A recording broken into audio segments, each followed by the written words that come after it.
Well, good morning, everyone. Thomas Montgomery. We get together with our distribution partners and our clients most weekday mornings at this time, 8 o'clock Central, to talk about strategies, tips, techniques, share success stories, and to support each of you. Today, we have an important topic on in regards to credit. So we know that through the credit and funding program, we're focused on helping participants become qualified for funding by addressing their 3 C's. If you're not familiar with that, on the credit and funding page, it actually addresses the 3 C's. Today, we're going to talk about the credit-related resources and maybe just clarify a few points that have been coming up. So with the credit and funding program, through your branch, clients enroll. So they're going to contract with you, not with us, right? They're going to contract with you, and they're going to pay you a refundable setup fee, and you decide what that amount is. We're going to split that 50-50, and if they want to finance it, they can finance it whereby they pay $250 down, and then subsequently they'll pay $250 a month, 0% interest payable on the first of each month. The credit resources, as identified here, are 2 parts.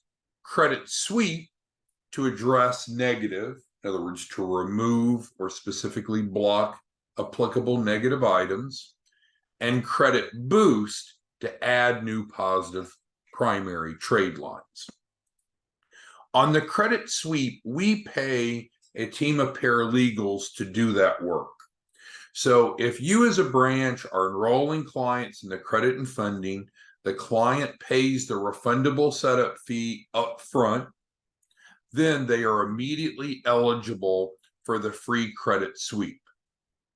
Let's talk about when that kicks in. So we've had different trainings. We talked about the 3 phases of client implementation on credit and funding through your branch. Phase 1 is where you're getting the client packet together, the agreement, the payment, the PFS, and soft pull. So that's phase 1. Phase 2 is we help the client identify what first tranche of financing that they qualify for. After that, then that's when we would do the credit sweep, because at that point, we have identified what's going on with their credit from the soft pull. We've seen how that might be impacting their access to capital with phase 2, with the first tranche funding.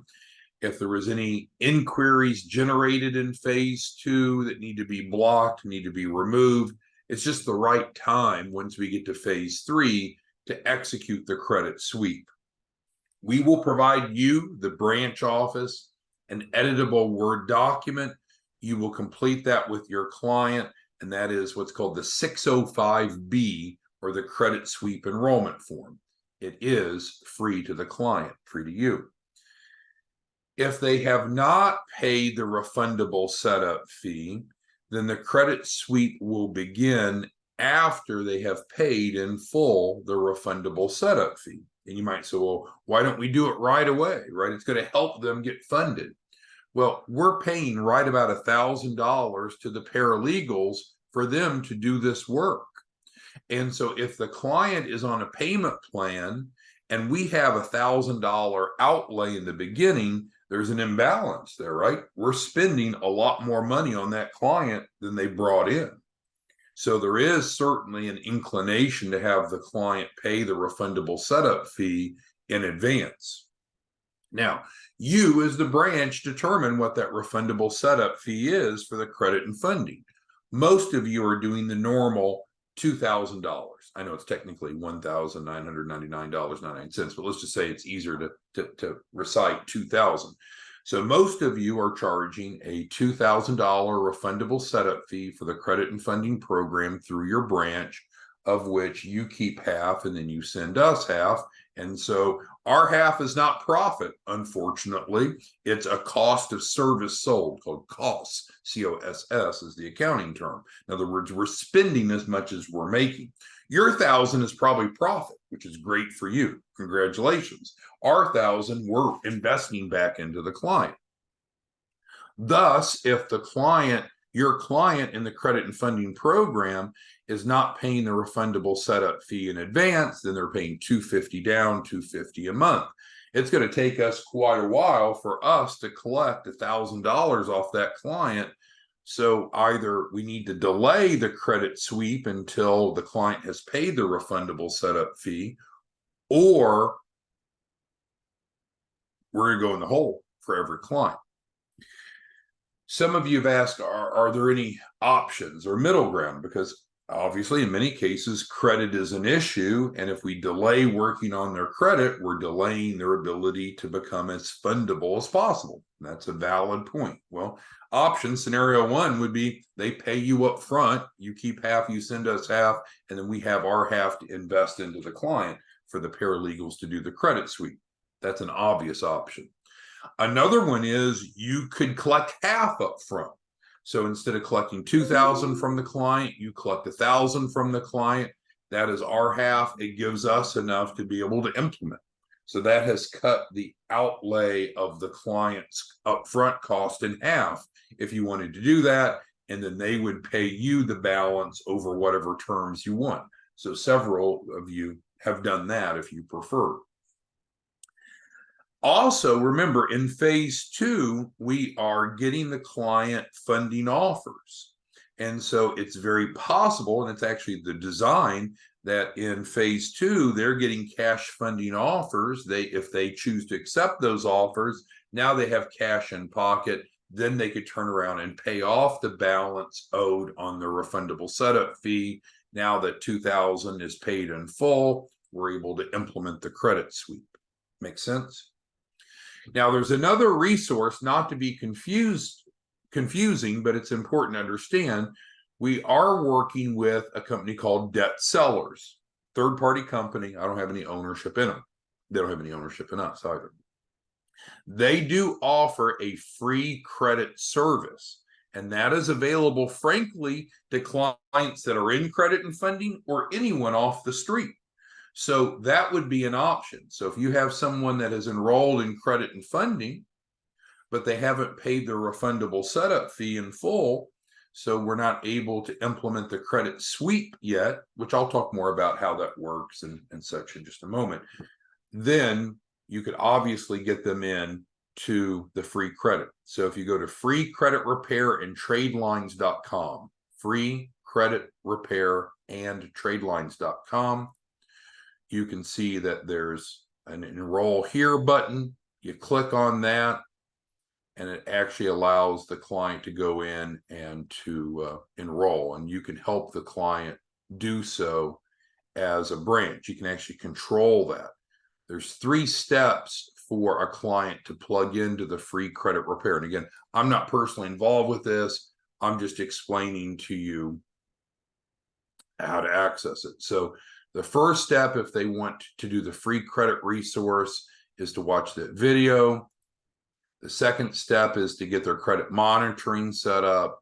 And then the third is they actually log in. So you can certainly, as a branch, be as involved with that as you would like. As a branch, if you are actually, so when you get to this enrollment form here, let's bring that up. You'll see that there's 3 pieces of information for them to enroll. They need to provide their credit monitoring email address, which was referenced here. They need to provide the credit monitoring password, also related to, or were we? Where did we miss it at? Wherever those steps were, now I've lost it anyway. And then if you list yourself here or they list you here, then you'll be receiving the communication from Debt Sellers regarding the free credit program. They won't interface with your client. If you don't provide this, then they'll interface with the client because there's no one else for them to interface with.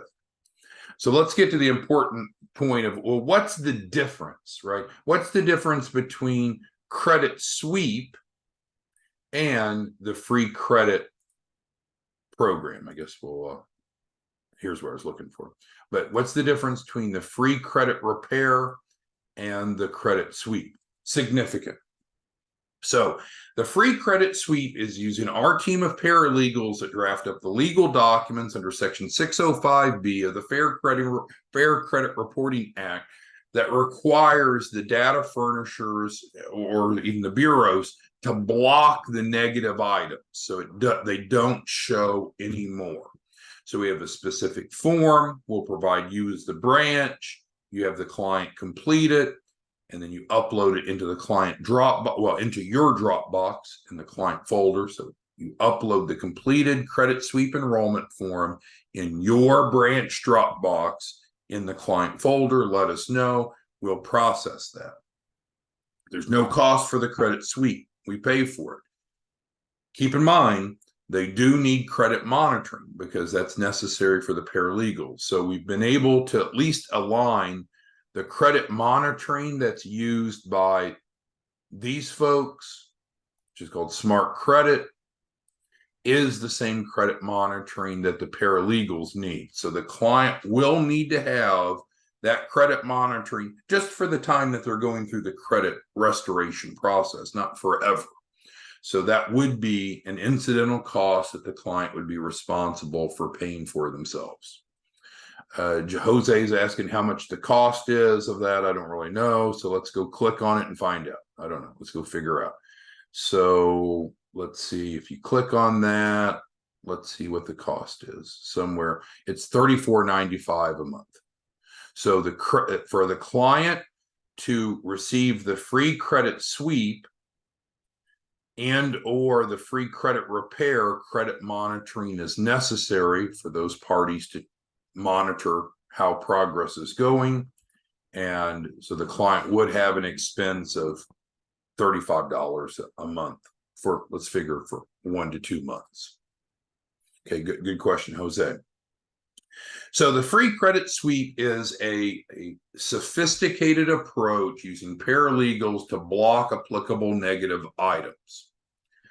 The free credit repair is kind of a traditional dispute model, and I've seen good success with it, but ultimately the free credit sweep is the ideal resource, but it does require the client to have paid their refundable setup fee in full because of the reasons we've talked about. It would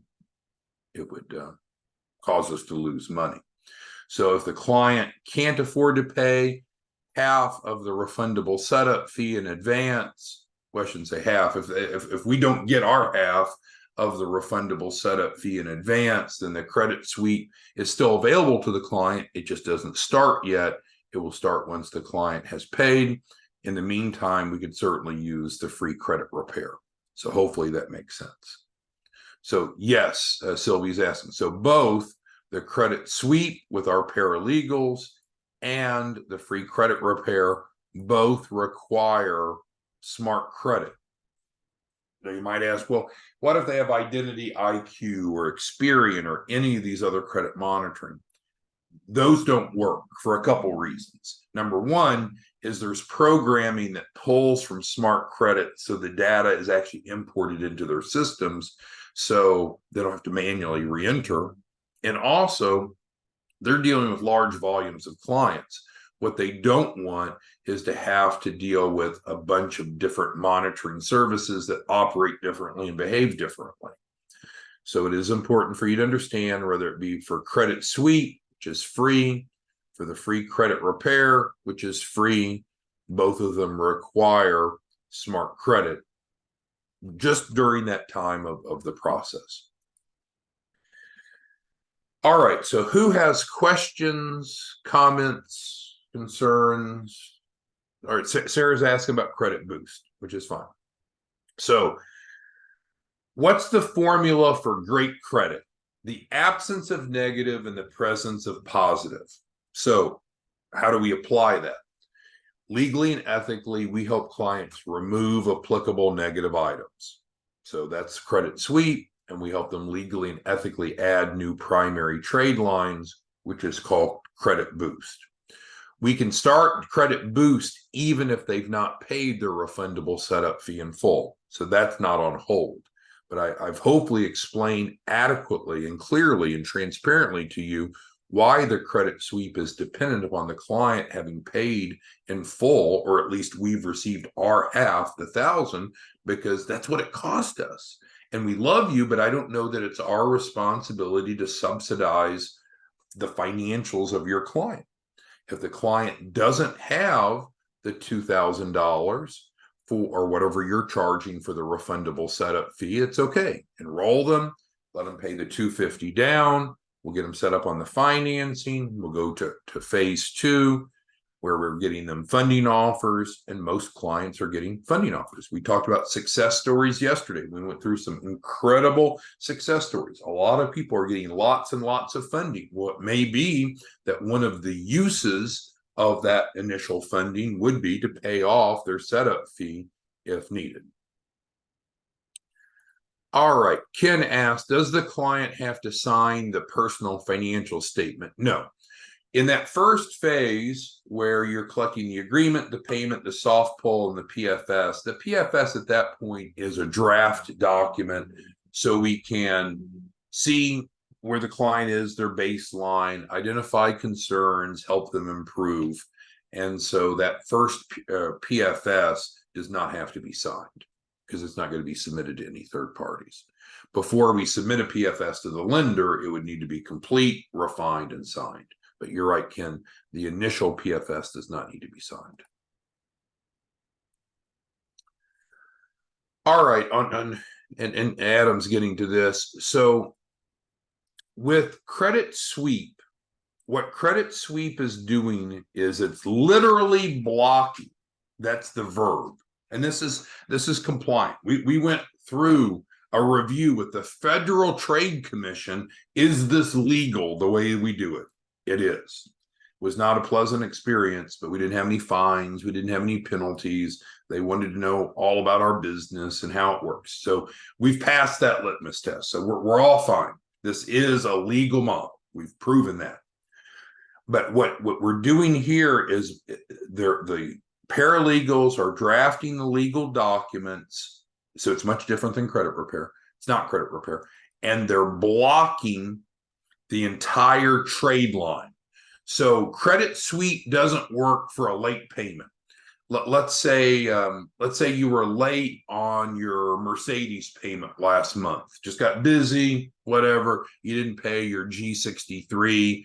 You $3,500 last month for your monthly payment, and you were late. So now Mercedes Financial is reporting a late pay. Credit Sweep does not work for individual occurrences like a late item. Credit Sweep can take that whole trade line off, if applicable, can take the whole thing off if that's what the client says to do. So we have Carlton, who's not on here now. We're working on his Credit Sweep, and he actually has some positive trade lines with perfect payment history that he wants peeled off because he's trying to improve his overall profile. So Credit Sweep is taking entire trade lines off. Could be bankruptcies, could be charge-offs, could be collections. Of course, it works for inquiries and so forth. But it doesn't go in and just fix an occurrence of a late payment without taking that whole trade line off. That's different than traditional credit repair, where you can go in and dispute the specific occurrence. No, I wasn't late that month. So that, in my mind, that's a significant difference. Credit Sweep, very, very effective, professional, legal, but it's taking typically entire derogatory trade lines off, including public records and bankruptcies in some instances. Doesn't address individual late payment occurrences. So could you do both? Yeah, you could do both. I think Credit Sweep is the way to go, but what we're trying to do is accommodate clients that are on the payment plan that haven't paid their refundable setup fee yet. But we could certainly start. We've seen some really fast results on this free credit program, and so we could plug them in right away, see what comes off before we do Credit Sweep if you want. Credit Sweep is really designed to be a 60-day process. Could be sooner, but Credit Sweep technically is a 60-day process. All right, so Sadrudin asks, it says, suppose the client has good credit. Do we still need to do the credit sweep? Well, no. I mean, when you enroll a client into the credit and funding, we need to analyze what's keeping them from being fundable. Or alternatively, where do they not have strengths? Is their credit strong? If not, what can we do to improve it? Is their capacity strong? If not, what can we do to improve it? Is their collateral strong? If not, what can we do to improve it? So, no, if it's not broke, we're not going to fix it. So hopefully that makes sense. So it's perfectly fine. We have some clients that are rolling credit and funding, and they really don't need any help with credit. They're just fine here. So, but people will get thrown off. Well, why do you call it credit and funding? Well, technically, we could have called it credit, capacity, collateral, and funding, but that's a pretty damn long name. The average person thinks about credit. The average person doesn't think about, oh, I have capacity issues, or, oh, I have collateral issues. There are 3 C's, right? There's 3 C's, not 1 C. But just from a marketing perspective, it makes the most sense to reference the C, the credibility issue that most people are cognizant of. So it's just fine to enroll someone in credit and funding that has no issues with credit. So that's fine. That's fine. Still same resource. We may not need to do anything here. We might not need to do anything here. We might not need to do anything here. We don't know until the client enrolls and we get data. All right, so next question is, Mr. Wynn asked for the branch who's also a client. It works the same, and I appreciate Mr. Wynn asking the question, but I get this asked frequently, and I don't really understand it, because the process is the process. So if this is for your business or Hunter Biden's business or Donald Trump's business or anyone's business, the process is the same. So if you just accept that, because some of you, I think you're so smart, you're looking for, oh, well, I'm a branch and I want to do this. How would it work for me? It works the same. You don't get treated differently than Hunter, or you don't get treated differently than Donald. It's the same process. Okay, great questions. Sylvie asked, is there a maximum of trade lines it'll take off? No, there's no maximum. Jasmine said I didn't finish talking about credit boost. So credit boost is the other side of the equation. So we've agreed, I think we all agree, that the formula for great credit is the absence of negative and the presence of positive. And so when a client comes aboard, you onboard them, we get the agreement, the payment, the PFS, and the soft pull. So with the soft pull, we're able to look at the client's credit profile and start to formulate what needs to be done, what's keeping them from being credible. So Jasmine's question is about credit boost. So that's true. Some people have thin files or inadequate credit profiles to really qualify for the amount of funding that they want and they need. So then we can work with them and add primary trade lines. But I would suggest, and maybe this is hard for you to do, we really can't provide specific guidance for prospects. We need the prospect to sign up, become a client, and then we use their data, and then we decide what needs to be done. So do they need credit assistance? And if so, what might we do to help them? For free, of course. Do they need help with capacity? If so, what needs to be done? Do they need help with collateral? So we do work with clients, not with prospects. Each individual is an individual. They have unique mitigating circumstances. So if you can master getting clients enrolled, we can walk you through this process, but it's not always the same for each client because different people have different issues. Thank you, Jasmine, for that.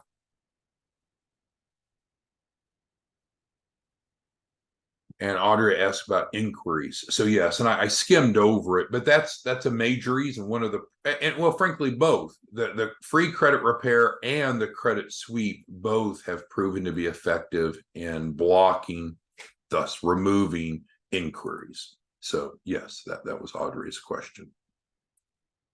Does it take off inquiries?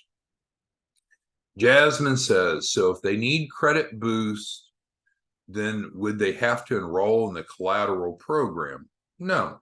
So we've got 3 different C's, and we can help them add primary trade lines without needing to affect their collateral. So to Jasmine's question, if they need credit boost, do they have to do the collateral support program? The answer is no. I guess I'll leave it at that, but no. There's many different types of trade lines. We need to look at their profile and see what they would benefit by being what they need added to have a stronger profile. Because again, it comes back to that formula. Strong credit has an absence of derogatory and a presence of positive trade lines. If a client has negative, we need to look at those negatives. Is there anything that can be done legally and ethically about that? If they don't have strong credit, they don't have enough positive credit, we need to look and make recommendations. So they're not going to be required to do either of these, but these are free resources that are available, in the credit and funding. So I'm kind of reading between the lines a little bit of what Adam is suggesting, but he's exactly right. I think Adam is closing so many businesses so many clients, because this alone is enough to justify the enrollment, the refundable setup fee. Most of you are doing the normal $1,999.99 refundable setup fee. Well, number one, it's refundable because of the grant. They're getting it back. So we're doing all that work for free in the end. They do need to pay it up front. But the typical client that's educated and motivated, they'd pay $2,000 for just this column, let alone getting help here, which includes $10,000 of free collateral. So I think what Adam's trying to convey to me, for me to convey to you, is this alone, the credit resources, is enough to enroll a lot of clients and to get a lot of referrals from accountants, from bankers, from bookkeepers, and others. But this is what composes the entire spectrum of the 3 C's, which is what's necessary for funding. Because what you and I know is there are 3 C's, not 1 C. A lot of people aren't as financially literate. So what they're thinking about is just, oh, my credit's the problem. Well, maybe their credit's the problem, maybe it's not. But what about their other C's? We see people frequently that their credit's fine, but they have inadequacies or issues elsewhere that still keeps them from getting funded. So that's why we built this model to address all 3 C's for free, right? We're not selling them the credit sweep. It's free. We're not selling them the credit boost. It's free. We're not charging them to help with their capacity. It's free program benefits. The collateral, we're providing free collateral for them. It's packaged. Mr. Wynn asked about progress, and that's a fair question. So let me rephrase this question. How do you as the branch know how clients are doing on their credit improvement if they're in the program? Well, the answer is in the wind, my friend. Isn't that a 60s song or something? But the answer, Mr. Wynn, is quite simple. They have signed up for Smart Credit, right? We said that was a prerequisite. You have their access, they have their access. So at any time, you can look to see how it's improving. They can look to see how it's improving. And of course, our paralegals are using that as a monitoring device for the improvement. So that's the beauty. You have real-time live access to how each client's credit is doing using Smart Credit. You see? So you don't have to email us or call us. What's the client status? How's their credit improving? Just go over and log in and you'll see it. And we're seeing typically results in about a week to 2 weeks. That doesn't mean that it's all completed that soon, but we're seeing really good results very quickly. And I think I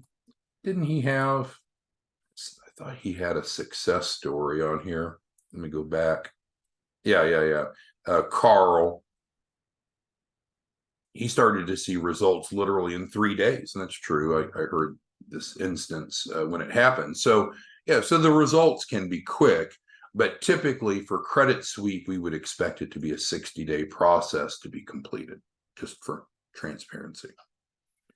All right, any other questions? We're at the bottom of the hour. So in summary, what you and I do through credit and funding is help people become legally and ethically become qualified for funding, right? That's what it says. That's what we do. And we guarantee it. We guarantee them a minimum of $100,000. We do that by addressing the 3 C's. And as basic as that is, that's somewhat innovative, right? Because most resources are focused on 1 C at a time, but you and I happen to realize, hey, it takes 3 C's to get larger amounts of funding. Now, there are some exceptions. We have exceptions where we can get people funding, a lot of funding, if they have credit, but they don't have the other 2. We've seen where we've been able to get people a lot of funding if they just have capacity, but have horrible credit, don't have collateral. For some types of collateral, we can get funding off of that, even if they don't have capacity and credit. So you have to have at least one of the 3 C's. The more of the 3 C's you have, the better. But if we're looking for traditional business funding with, like a term loan with a 10 or 20-year repayment term, that's going to come into play with all 3 C's. So that's really what we're working on. But it is not unusual that we'll have clients that have some strength somewhere along the way that we might be able to leverage immediately or near immediately, even before all 3 C's are optimized. But that's on a case-by-case basis. We need to get the clients enrolled. We need to go through the first phase, the agreement, the payment, the soft pull, and the PFS. Then we need to get them over in with your funding coordinator for phase 2 to see what they qualify for immediately. Then we move to phase 3 to see what we need to do to get them from here to there. And that's a very individualized approach. Any other questions before we leave today? So great resources available to your clients. I know some of you feel like, well, if the client enrolls in credit and funding, even if they only pay the $250 down, they should be getting the free credit sweep.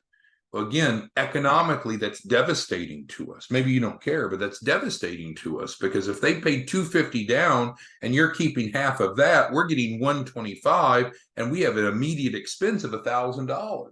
So we're $875 in the hole every time you sign up a client on a payment program that's expecting credit sweep in the beginning. Well, with the type of enrollments we're doing, if it was $875 one time, who cares? But when that's 10 times or 100 times or 1,000 times a week, that's a lot of money. We're not going to subsidize your clients. If you want to find a middle ground, charge the client $1,000 up front. You work out the other 1,000 payment arrangements with them. You get us our portion in, which we need a minimum of 1,000, and then you're right. Then we can do the credit sweep. So you can do some flexible things on your side if you want it, or you could subsidize the client. I was talking to one of you this morning that's just going to foot the bill. You're going to upfront the client's costs so they can do credit sweep immediately. That's fine. If you have some side deal with them and you want to subsidize them, that's fine. But the deal is credit and funding. It's normally a $2,000 refundable setup fee. We split it 50-50.